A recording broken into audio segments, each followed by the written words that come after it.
अयोध्या में 29 अगस्त राष्ट्रपति रामनाथ कोविंद के आगमन के कार्यक्रम की तैयारी तेजी से चल रही है। आज जिले के प्रभारी व योगी सरकार में पर्यटन मंत्री नीलकंठ तिवारी ने राष्ट्रपति के अयोध्या आगमन व रामायण कॉन्क्लेव कार्यक्रम के शुभारंभ की तैयारियों का जायजा लिया। मंत्री नीलकंठ तिवारी ने रेलवे स्टेशन अयोध्या धाम का जायजा लिया। राष्ट्रपति रामनाथ कोविंद प्रेसिडेंशियल ट्रेन से अयोध्या पहुंचेंगे। ऐसे में अयोध्या रेलवे स्टेशन में तैयारियों का जायजा लिया। उस दौरान एडीजी रेलवे पीयूष आनंद भी मौजूद रहे। मंत्री नीलकंठ तिवारी ने रामकथा पार्क में भी तैयारियों का जायजा लिया, जहां पर रामायण कॉन्क्लेव के शुभारंभ कार्यक्रम का आयोजन होना है। राष्ट्रपति रामनाथ कोविंद 29 अगस्त को राम कथा पार्क में रामायण कार्यक्रम का शुभारंभ करेंगे। उसके बाद राष्ट्रपति हनुमानगढ़ी जाएंगे, वहां हनुमान जी का दर्शन पूजन करेंगे। फिर रामलला के दरबार जाकर रामलला का आशीर्वाद लेंगे। राष्ट्रपति राम जन्मभूमि मंदिर निर्माण स्थल पर राम मंदिर निर्माण कार्य को भी देखेंगे। राष्ट्रपति के कार्यक्रम को लेकर मंत्री नीलकंठ तिवारी ने बताया कि 17 जिलों में 2 दिवसीय रामायण कॉन्क्लेव का आयोजन किया जा रहा है। रामायण कॉन्क्लेव में रामायण, रामकथा, रामराज व समरसता पर चर्चा होगी।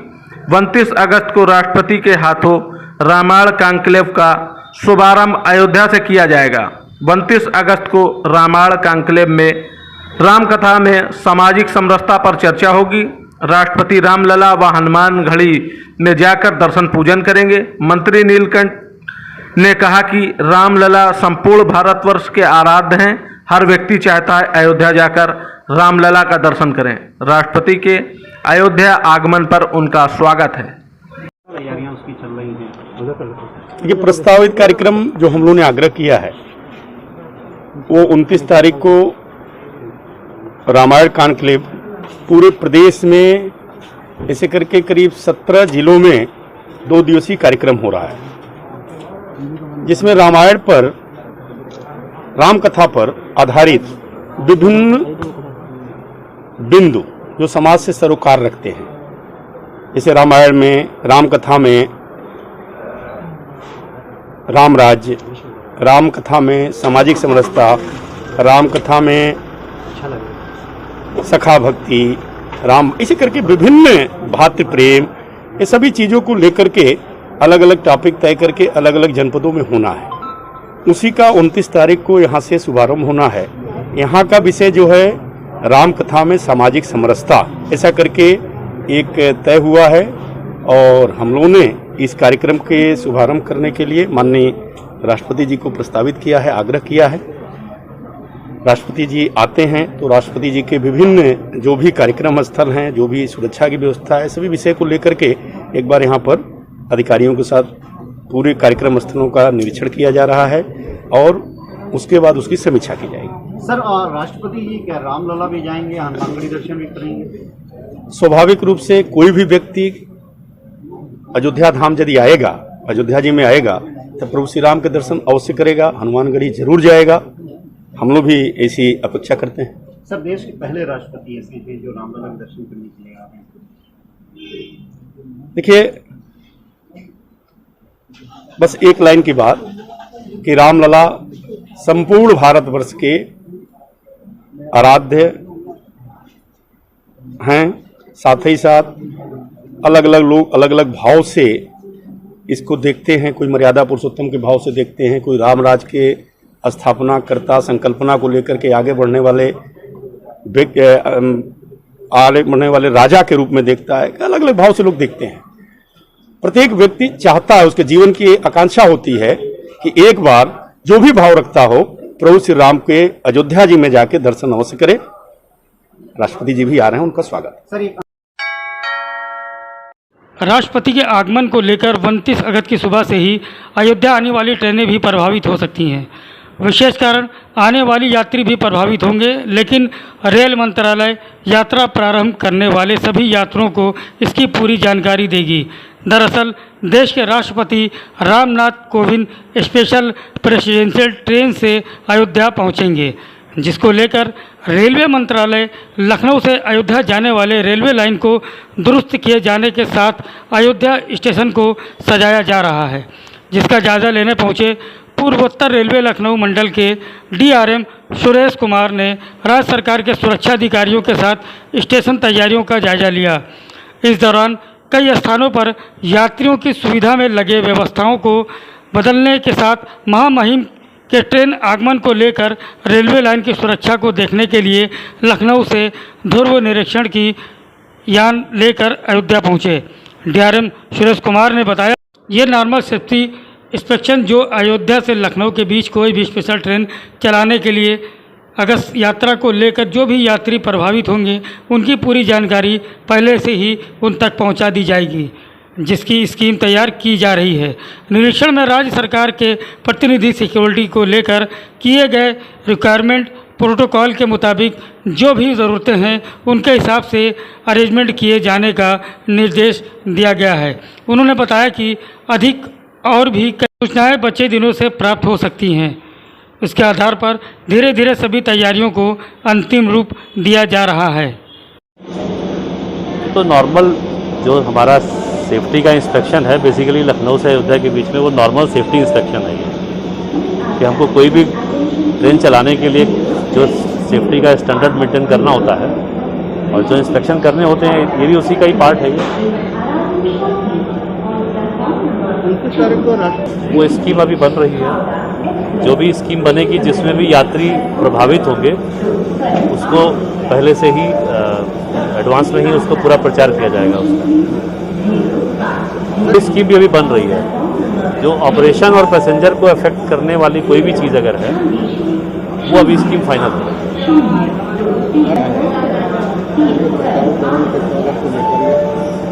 अभी आज के निरीक्षण में जो चीज़ ने किया है, बेसिकली जो राज्य सरकार के जो प्रतिनिधि यहाँ पर उपलब्ध थे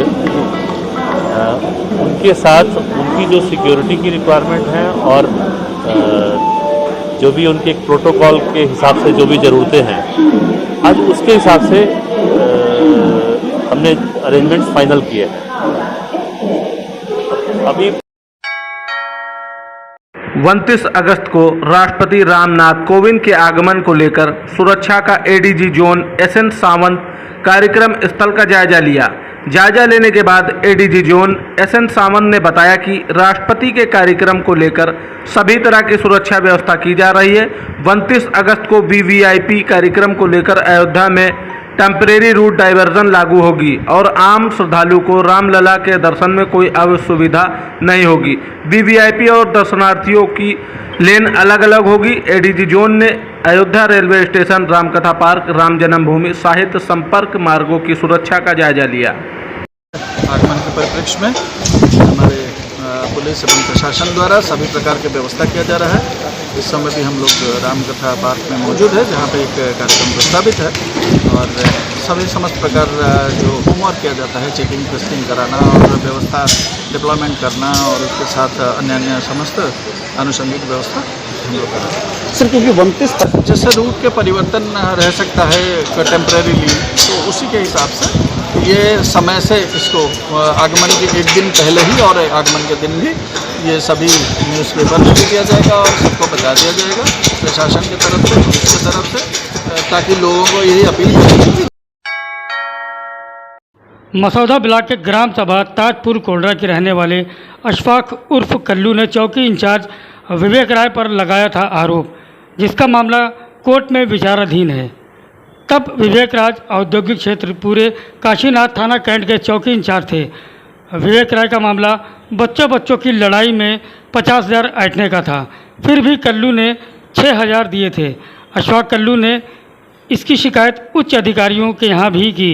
इसके बाद उसी चौकी के इंचार्ज राजेश मिश्रा आए, वो भी ऐसी हरकत करने लगे, जिसके चलते वो हटा दिए गए। अब इसी औद्योगिक क्षेत्र पूरे काशीनाथ थाना कैंट चौकी इंचार्ज भी ऐसा कुछ करने लगे हैं कि अशफाक उर्फ कल्लू को नाजायज़ जालसाज में फंसाया जा रहा है और उन्हें बार बार फ़ोन करके चौकी बुलाया जाता है। ये सब विवेक राय के इशारे पर होता चला आ रहा है। अशफाक उर्फ कल्लू का कहना है कि इसी सब के चलते हमारी सरकार को बदनाम किया जा रहा है, जिससे भारतीय जनता पार्टी की सरकार अब की ना बन पाए, क्योंकि इस सरकार में घूसखोरी नहीं चल पा रही है। इसलिए हमें आए दिन प्रताड़ित किया जाता है और धमकाया भी जा रहा है। हमारी सरकार से गुहार है कि इसकी जांच हो, विवेचना की जाए, जो दोषी पाया जाए उसके ऊपर कार्रवाई की जाए। आए दिन क्यों परेशान किया जाता है? हमारा मामला सर ये ऐसा है कि वो विवेक राय चौकी इंचार्ज औद्योगिक क्षेत्र थे, उनसे मामला लेन देन के मामले में, मुकदमे के मामले में 6,000 दिए थे भी, उसके बाद 50,000 मांग रहे थे। किस मामले में? एक झगड़ा हुआ था गांव में बच्चे में तो उसी में नाम निकालने के मामले में हो रहा था, फर्जी मुकदमा करा रहा था। वो गोश्त मछली खवा कर चुका है। तो उसके बाद जो 6,000 रुपये दिए, 50,000 और मांग रहे थे कि सब खत्म कर देंगे, हम पैसा नहीं दे पाए तो हमारा नाम मुकदमे कर लिए, लिख दिए। और उसके बाद उसमें हमने लिखा पढ़ी, हमने रजिस्ट्री किया, कप्तान साहब डीजीपी सब कहीं प्रताड़ित किया गया हमको, तो हमने सब कहीं बताया, पेपर में भी निकलवाया उनके खिलाफ। उसके बाद कुछ भी नहीं हुआ। उसके बाद राजेश मिश्रा आए, वो प्रताड़ित किए, हमको मारे पीटे, हमारी बाइक उठा ले गए, नई गाड़ी थी उसका दोनों चक्का खोल लिए। और उसके बाद हमको प्रताड़ित कर रहे थे। हमारी गाड़ी 3-4 तारीख को चालान दिखाए हैं, कोर्ट से गाड़ी रिलीज हुई 21 दिन बाद हमारी, 21 तारीख को। उसके बाद इससे मामला चलता रहा।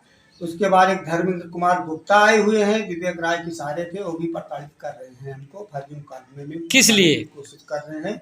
अब विवेक राय कहने पे ऐसा कर रहे हैं, फर्जी दरखास्त क्या बना के क्या कर रहे हैं। वो धमकियाते हैं, सिपाही भेजते हैं। कब आपको धमकाया गया? हमको कल भी धमकियाया गया। 3-4 दिन से लोगों से खबर देते हैं, सबसे बताते हैं कहाँ मिलेगा, कैसे की जगह है, इस तरीका से हमको न्यूज मिल रही है।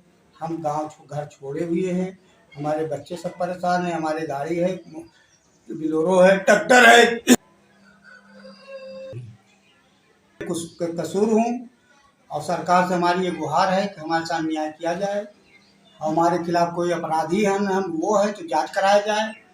और हमारी गाड़ी, नई गाड़ी ट्रैक्टर बिलोरो सब खड़ी है, डर के मारा हम निकालते नहीं हैं कि अभी तो दोनों चक्का खोला गया, बताते हैं गाड़ी सीज कर दें। गाड़ी कहाँ है, सब मौके पर से 600 घंटा हमारा ट्रैक्टर चला हुआ है, भूसा काम करते थे, तो भी नहीं चल रहा है। हम लोग परेशान हैं, जब से लॉकडाउन लगा हुआ है। क्या आपका कहना है हर जगह इस सरकार में ऐसा हो रहा है कि यहीं सिर्फ हो रहा है? यहीं पे कर रहे हैं। अब क्या ये मुसलमान जान के कर रहे हैं, कैसे कर रहे हैं, बहुत प्रताड़ित कर रहे हैं। गुहार है कि विवेक राय को आज 1 साल से 1.5 साल से मामला चल रहा है, थाना कैंट में सहारागंज चौकी औद्योगिक क्षेत्र से सटी हुई है, प्रताड़ित किया जा रहा है। हमारी सरकार को बदनाम किया जा रहा है, जो कि ऐसा नहीं है। मगर प्रशासन यहाँ विवेक राय पूरी तरीके से एकदम लगा हुआ है, न इनके सस्पेंड हुए न ट्रांसफर हुए। आज 2 साल से यहीं पे है और 2 साल से परेशान किया जाता है। किस लिए करा जाता है? सरकार को बदनाम करने के लिए कर रहे हैं। और किस लिए कर रहे हैं कि सरकार बदनाम हो जाए, दोबारा सरकार न बने बीजेपी की। बीजेपी से एलर्जी है इन लोग की, वो मनमानी चल नहीं रही है। हर कोई से घूस खाते थे, छीनते थे, मारते थे, डकैती डालते थे। खुद ही गाड़ी हमारी खुद छीन के ले गए, चालान दिखाए कि चालान किए, वो भी हमारे नाम से। गाड़ी हमारा हस्बैंड चला रहा था, बोल रहे हैं अख्तरीबानों के नाम से चालान हुआ, लाइसेंस है। गाड़ी लेने गए थाने पे, वहाँ भी बोले यही। ऐसा किस लिए हो रहा है आप लोगों के साथ? ऐसा किस लिए हो रहा है? विवेक राय, हमारे बच्चों में लड़ाई हुई थी, उन्हें पैसा मांगे थे, उनको पैसा नहीं मिला, इसलिए वो कर रहे हैं। विवेक राय करवा रहे हैं, उन्हीं के इशारे पे हो रहा है। और इसीलिए वो बार बार टार्चर कर रहे हैं, करता है। अब ये आया था जो दरोगा है, क्या नाम है इसका, हमें ये नहीं मालूम। और जो है ये भी फोन करके धमकी दे रहा है, बार बार चौकी बुला रहा है। किस लिए बुला रहा है ये नहीं मालूम है, लेकिन मुकदमे लिखने की और मारने की धमकी बार बार दे रहा है। 2-3 बार फोन कर चुका और अभी तक हमने इसकी शक्ल भी नहीं देखी कि क्या मैटर इसका आएगा यहाँ। ये विवेक राय के सर पे हमारा, विवेक राय से वो है, विवेक राय से वो चल रहा था बच्चों के बारे में। और वो हमारे सरकार को खाली बदनाम कर रहे हैं। उनके ऊपर हमने मुकदमा भी किया था, कोई इस पे सुनवाई नहीं हो रही है। बार बार वो धमकी देता, जहाँ देखता वहीं कहता क्या कर लिया, ये है वो है, दुनिया भर की बात जब देखो जब सुनाता है। रोड पे निकलना तो अब आप क्या कहना खाना चाहता है। अब आप क्या चाहते हैं? कहना है कि हमें चैन से जीने दे, खाने दे, अपना काम कर रहे हैं, आराम से करें। और यहाँ से हटाया जाए विवेक राय, हमें परेशान मत न करें। हमारे सरकार को अच्छी